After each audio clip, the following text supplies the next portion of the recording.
నింపడానికి వస్తున్నాడు. శాంతి ఎలా నింపుతాడు? మంచి మాటలు చెప్పి మంచి పనులు చేశా.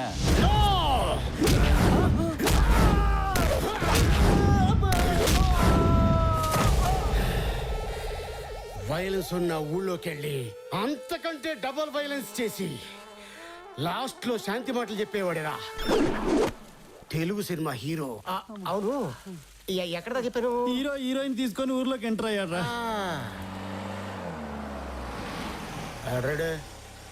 బండి తిండయా? తీగపోతే కొడతావా? కొట్టకపోతే తీవా? ఎండి కొండతో పెట్టుకోకు, పుండడిపోద్ది. ఏంటి రే అంటున్నావేటి? నువ్వు నాకేమైనా బామరదో నాకు అప్పించినోడువా? ఎందుకు ఇవ్వలా? పెన్సిల్లు, జామెట్రీ బాక్సులు, 50 గోళీలు. గోలీలా?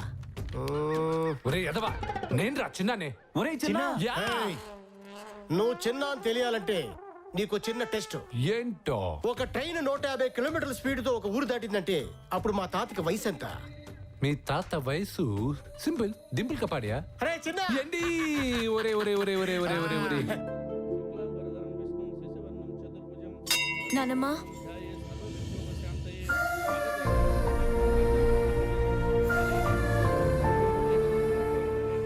నిన్ను మీ అమ్మని నానా మాటలు అని పంపించేస్తుంటే మూగదానిలా చూస్తూ ఊరుకున్నాను.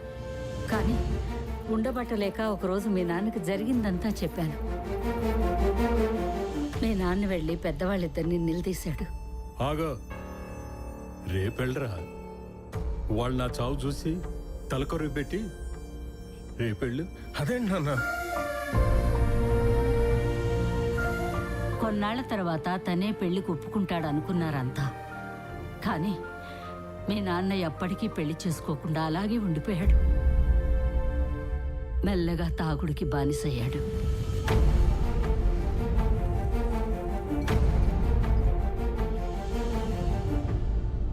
కొన్నేళ్ల తర్వాత గాని మీ తాతగారికి తెలియలేదు వాళ్ళ అన్నగారు ఆయన పిల్లలు ఎలాంటి వాళ్ళు అని.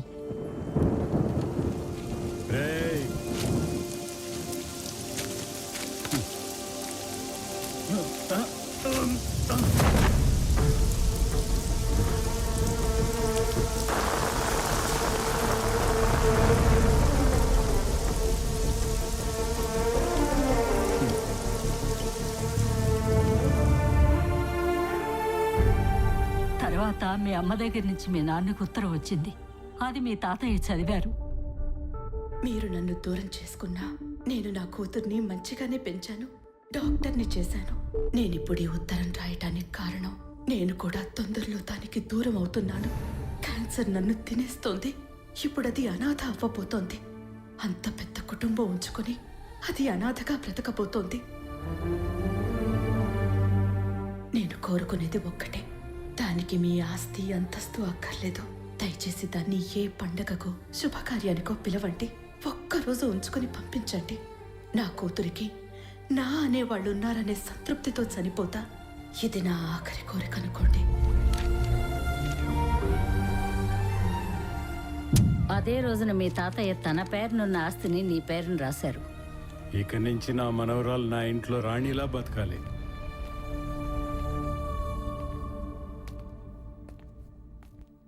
సర్వేశ్వర, నా మనవరాలను తీసుకొచ్చి పడుకున్నావా?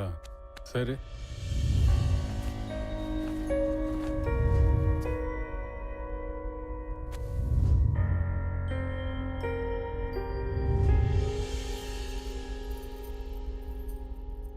మరిది గారు,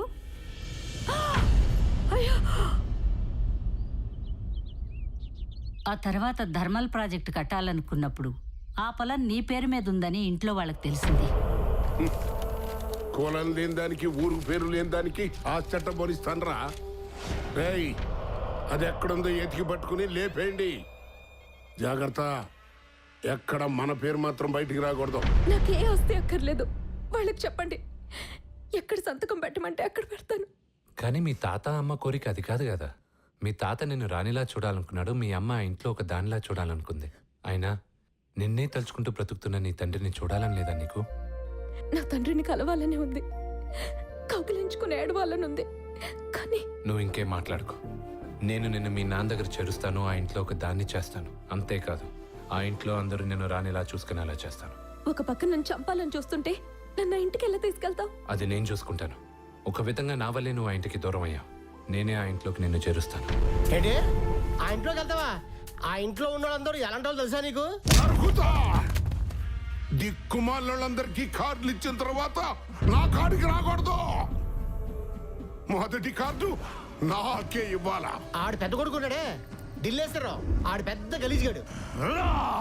ఇక చిన్న కొడుకు జంగమేశ్వరరావు, ఆడు చిన్న చిన్న గొడవలు పెట్టుకొని మటర్లు చేసేసి పోలీస్ స్టేషన్కి వెళ్ళి వస్తుంటాడు. ఒక అమ్మాయి ఆడు పెళ్లి చెడగొట్టిందని ఆ అమ్మాయిని ఇంట్లో తీసుకెళ్లి పెట్టేసుకుని ఇంటి పనులు చేస్తున్నాడు. ఆ అమ్మాయి ఎవరనుకుంటున్నావు? చిన్నప్పుడు మనతో ఆడుకుందే హరిశలక్ష్మి, పాపం అది. ఓహో, అయితే దానికి ఇంకా నోటుతో తగలేదన్నమాట. చిన్న కూతురు కేదారేశ్వరి, అది పెద్ద కంచు. ఇది చూస్తుంటే అడ్డొస్తావేంటి? మొదటి రాత్రి రోజున మొగుడు కొద్దిగా లావుగా ఉన్నావేటి అన్నాడంతే. వాడిని ఎక్కడో తన్ని బయట పంపించేసిందంతే. వాడు ఏ రాష్ట్రం వెళ్ళిపోయాడో తెలియదు. ఇక కూతుళ్ళు వాడు మొగుళ్ళు అబ్బో. ఉండరా, 13 ఏళ్ల ముందు పారిపోయిన ఆ పిచ్చోడు తిరిగి వచ్చాడా? పిచ్చోడా? ఆడు రాలేదురా. ఇప్పుడు వస్తాడు.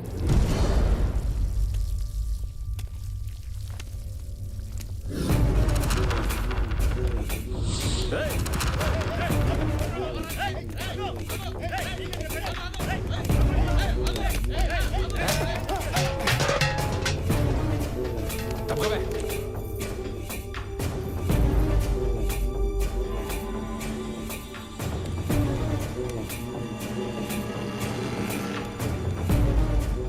ఈడెవడు బైరన్నర్లా ఎంటర్ అవుతున్నాడు.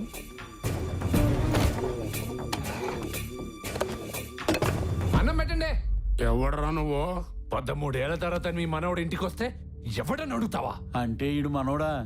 ఒరే పిచ్చోడా, పిచ్చేశ్వర్. నువ్వు మా పిచ్చేశ్వర్ అని గ్యారంటీ ఏంటి? నువ్వు జంగమేశ్వర్ మావయ్య అని గ్యారంటీ ఏంటి? నువ్వురా, ఆ నడుం కింద పుట్టుమచ్చుందేమో చూడండి. ఇన్నేళ్ల తర్వాత ఇంటికి వస్తే మచ్చ గిచ్చ అని పిచ్చి మాటలు మాట్లాడతారా? నేను వెళ్ళిపోతున్నా. నేను ఇల్లు వదిలి వెళ్ళిపోతున్నాను. నేను ఇక్కడ ఒక్క క్షణం ఉండు. వెళ్ళిపోతున్నా. చీచి.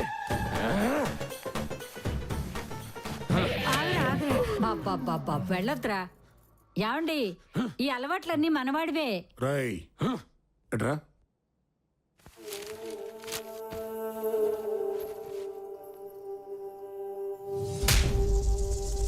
ఎన్నాళ్ళు ఎక్కడున్నావురా? ఉయ్యూరులో ఉన్నా. ఉయ్యూరులో ఏం చేస్తున్నావు? షుగర్ ఫ్యాక్టరీ వర్కర్లకి షుగర్ టెస్ట్ చేస్తున్నా. ఒరే కొడకా, నువ్వు కుతహల పడక తండ్రి. అమ్మేదిరా. మీ అమ్మ అవుట్, ఇది ఫస్ట్ డౌన్. నా వయసు దాన్ని చేసుకున్నావు, ఇంకా నన్నేం వెతుకుతావు? ఆగు, ఓవర్ అయింది. పెద్దవాళ్ళకు రెస్పెక్ట్ ఇవ్వడం నేర్చుకో. రెస్పెక్ట్ నా దగ్గర ఎక్స్పెక్ట్ చేయకు. అవును, ఇంట్లో ఇంకా ముసలోడు ఉండాలి. ఏమయ్యాడు? పోయాడు. అవును, ఢిల్లీ మామ ఉండాలి. వాడు పోయాడా?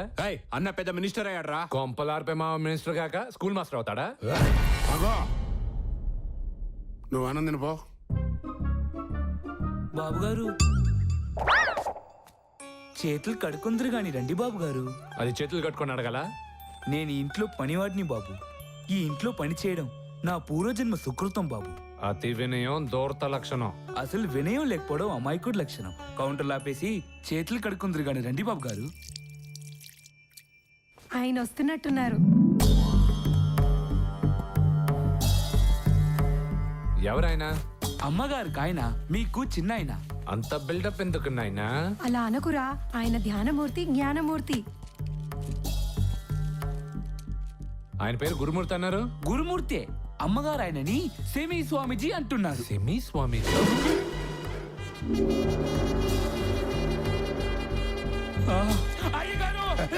లేనాయనా లే.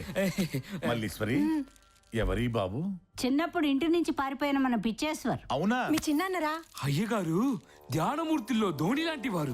అవును, వారానికి 3 రోజులు ఈయన ఇల్లు వదిలి ఆశ్రమాల్లోనే ఉంటారు. అక్కడ గొప్ప గొప్ప సాధువులతో, స్వామీజీలతో, తత్వవేత్తలతో ధ్యాన సముద్రంలో మునిగిపోయి ఉంటారు.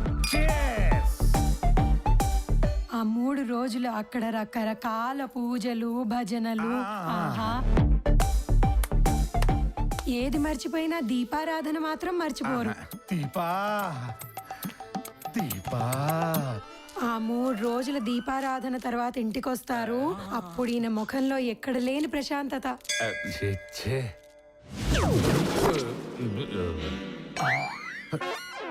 మీరందరూ లోపలికి వెళ్ళండి. నేను బాబుతో ఒకసారి మాట్లాడాలి. అలాగే గురు. వెళ్ళండి. బాబు, ఏది ఒక్కసారి నీ మొహం నాకేసి చూపించు. బాబాయ్ నువ్వా? గుర్తుపట్టావా? అంటే మా పిచ్చేశ్వరరావు కాదు నువ్వు? కాదు. అందరూ రండి, అందరూ రండి, అందరూ రండి. మామయ్య గారు మీరు కూడా వచ్చేయండి. ఏం బాబాయ్ అందరిని పిలుస్తున్నావు? నీ బండారం బయట పెడతామని. నా బండారం బయట పెట్టావంటే నీ గుడారం ఎట్ట లేచిపోతుంట. నేను దొంగని చెప్పావనుకో నువ్వు దొంగ స్వామిజీ అని చెప్తా. నీ మాట వాడు నమ్ముతాడా? పబ్ లో సీసీటీవీ ఫుటేజ్ సంవత్సరం వరకు ఉంటుంది. వచ్చారా? ఏం లేదు, బాబును చూసిన వెంటనే ఒక మంచి మాట గుర్తొచ్చి అదే మనదని రాసుంటే ఏది మనదని రాసుంటే ఆ, మనదని రాసుంటే కాస్త అరిగో తరిగో తిరిగి మనదరికే చేరుతుంది. ఆహా ఆహా ఇక వెళ్ళి రండి. అలాగేనండి. ఇది చెప్పడానికి మమ్మల్ని పిలిచావు. కొటేషన్ బాగుంది అనిపిస్తాను. నీ ఎడిడు ఎక్కడికి ఎక్కడికి వెళ్తున్నా? బాత్రూమ్ కి దొంగ బాబాయ్. నీలాంటి మంచి మర్యాదలైన మోసగాళ్ళని నేను చాలా మంది చూశాను రా. మంచితనం గురించి నువ్వు మాట్లాడితే బెగ్గర్ బ్యాంక్ గురించి మాట్లాడినట్టుంది. క్షమించాలి బాబు, ఇది గెస్ట్ బాత్రూమ్. మీ బాత్రూమ్ మీ రూమ్ లో ఉంది. మీ చిన్నప్పుడు రూమ్ మీకోసం అలాగే ఉంది బాబు. సరే ఎక్కడుంది చూపి. మీ రూమ్ ఎక్కడో మీకు తెలీదా బాబు? ఏంట్రా అలా అడిగావు? ఎలా అడిగాను బాబు? ఏదో తెలిసినట్టు అడిగా. నాకు నిజంగా పెద్దగా ఏం తెలీదు బాబు. మీరు రజనీకాంత్ గారు నాన్న పేరు ఏంటని అడగండి. రజనీకాంత్ గారి నాన్న పేరేంట్రా? నాకు తెలీదు బాబు. రాయ్ ఈ ఎదవా నేను మాట్లాడుకునేది వినేసావు కదా? బాబు ఆయన ఎదవనొద్దు బాబు. మా బుజ్జే ఒక నెల కలిపి ఎదవన్నారా అనండి బాబు. ఏయ్, అయితే వీడి గురించి నీకు ముందే తెలుసా? తెలుసానా? ఈడి గురించి 2 మ్యాటర్లు చెప్తాను విను. ఏంటో? 1 ఈడి ఎదవని, 2 ఈ ఎదవనను కన్నెదవని. అంటే ఇందాక మీ పిన్ని చెప్పినట్టు ఈడు వారానికి 3 రోజులు దీపారాధన చేస్తాడు. మిగతా 4 రోజులు అర్చన చేస్తాడు. ఎస్, మా అమ్మ పేరు అర్చన. ఈడే నా బాబాని మా అమ్మ ఈ ఇంటికి పంపితే ఇక్కడ ఈడు బాబా విషయం వేసుకుని పెద్ద బయోస్కోప్ చూపిస్తున్నాడు. మరి ఈ విషయం ఇంట్లో అందరికి చెప్పచ్చుగా? చెప్తే ఏముంది బ్రదరు, వాడిని నన్ను తన్ని ఇటు నుంచి బయట కట్టేస్తారు. ఈడు బయటికి వెళ్ళి పిండి రుపుతుంటే నేను పునుగులు వేయాల్సి వస్తుంది. అందుకే ఇక్కడే ఉండి ఏదో ఒక రోజు ఇంట్లో ఒక్కడనవ్వాలి. అదే నా కోరిక. నీ కోరిక నేను తీరుస్తాను. Thank you. నువ్వు నా కోరిక తీర్చాలి. వినడానికి ఏమో తేడాగా ఉంది కానీ తీరుస్తాను బ్రదరు. Tell me. బాబాయ్ నువ్వు బయలుదేరు. ఇప్పటిదాకా అన్ని విషయాలు నా ముందు మాట్లాడుకున్నారుగా, ఈ ఒక్క విషయానికే అటు వచ్చానా? సార్ చెప్పండి సార్. అవతారం, ఆ ఫామ్ హౌస్ లో వీడియో తీసిన వాడి డీటెయిల్స్ కావాలయ్యా. వాడు మనవాడే అని ఛానల్లో చూపించాలి. అలాగే సార్. వాడు అప్లికేషన్ మన దగ్గరే ఉంది సార్. మన ఆఫీసులోనే ఉంది సార్. దొరికింది సార్. అది అర్జెంటుగా పంపించు. పంపిస్తాను సార్. కానీ సార్ ఆ వీడియో మన ఛానల్లో తప్ప అన్ని ఛానల్స్ లో వచ్చింది సార్. ఈ వ్యవహారంలో ఆ ఢిల్లీ గాడికి మీకు మధ్య గల్లీ వ్యవహారం జరిగిందని అంతా గుసగుసలాడుకుంటున్నారు సార్. కానీ సార్ నేనేమన్నానో తెలుసా? చిచ్చి, ఆ ఢిల్లీ గాడు దుష్టుడు, దుర్మార్గుడు, దరిద్రుడు. ఆ ఎదవతో మా గురువు గారు టైఅప్ అవటం ఏంటి, మ్యాచ్ ఫిక్సింగ్ చేయటం ఏంటి అని నేను మిమ్మల్ని బాగా కవర్ చేశాను సార్. ఆయన సంగతి ఎందుకయ్యా, ముందా కుర్రా డీటెయిల్స్ ఫ్యాక్స్ చెయ్యి. చెయ్యను సార్. మీరు నా టెస్ట్ లో ఫెయిల్ అయ్యారు సార్. మన మధ్య లేని 3వ వ్యక్తి గురించి వాడు వీడు గాడు అని తక్కువ చేసి మాట్లాడటం మన తెలుగువాడి మెంటాలిటీ సార్. కానీ మీరు ఆ కుక్కని, ఆ పిచ్చి కుక్కని ఆయన అని స్మూత్ గా వెన్నపూస రాసినట్టు మాట్లాడుతున్నారంటే వాడికి మీకు సంబంధం ఉండి ఉండాలి, లేదా ఢిల్లీ గాడి మీ పక్కనే ఉండి ఉండాలి. ఈ అప్లికేషన్ ఇచ్చేస్తున్నా. వామ్మో, అది పంపకపోతే నీ కొంప తగలబెట్టి నిన్ను దసరా నుండి దీపావళి దాకా కొట్టి కొట్టి చంపుతా. అరే ఓ బద్మాష్, నువ్వు వస్తే నేను ఇక్కడే ఉంటానా బే? 10 రోజులు ఎక్కడికైనా పారిపోతాను రా. ఈ లోపల మా చుట్టబొగ్గలాడు వస్తాడు. వాడితో నువ్వు పెట్టుకుంటావురా. అప్పుడు వాడు నిన్ను ఎట్టా కొడతాడో తెలుసా?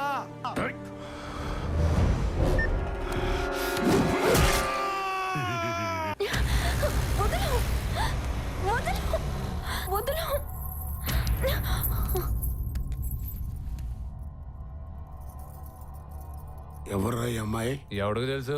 వెంకటాపురం వెళ్ళా. అక్కడ ఇది ఎవడనో గుడిలో పెళ్లి చేసుకుంటుంది. దగ్గరకెళ్ళి బాగున్నావే గొన్నా అన్న, పోరా దొన్నా అంది. అంతే. అక్కడున్న వాళ్ళని తన్ని దీన్ని లాక్కొచ్చా. ఎవరిని పడితే వాళ్ళని ఇంటికి తీసుకొస్తావారా? నువ్వు తీసుకురాలా? నీకు నాకు పోలికేంటి? తేడా ఏంటి? ఒరే కొడక, ఇప్పుడు ఏంటి దాన్ని పెళ్లి చేసుకుంటావా? చేచే నేనెందుకు చేసుకుంటా? 4 రోజులు ఇంట్లో ఉంచుకుంటా, దాని తర్వాత బయటికి తరిమేస్తా. అప్పుడు దీని పరువు పోద్ది. శబాస్, మొత్తానికి మనవడం అనిపించావు.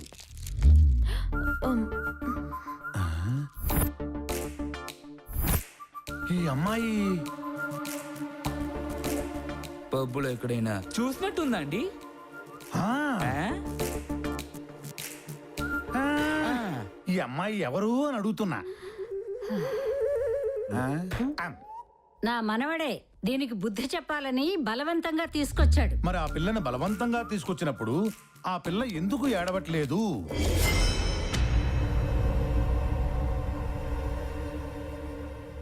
అవును, ఏడవట్లేదండి.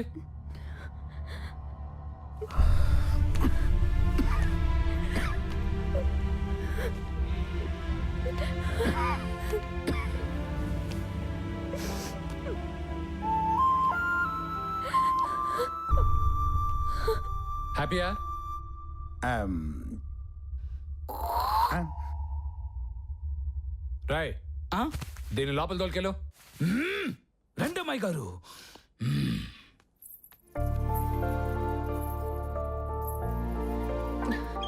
నేను మా నాన్నని కలవాలి. ఇప్పుడు కలిస్తే వాళ్ళకి డౌట్ వస్తుంది. కొంచెం ఓపిక పట్టు.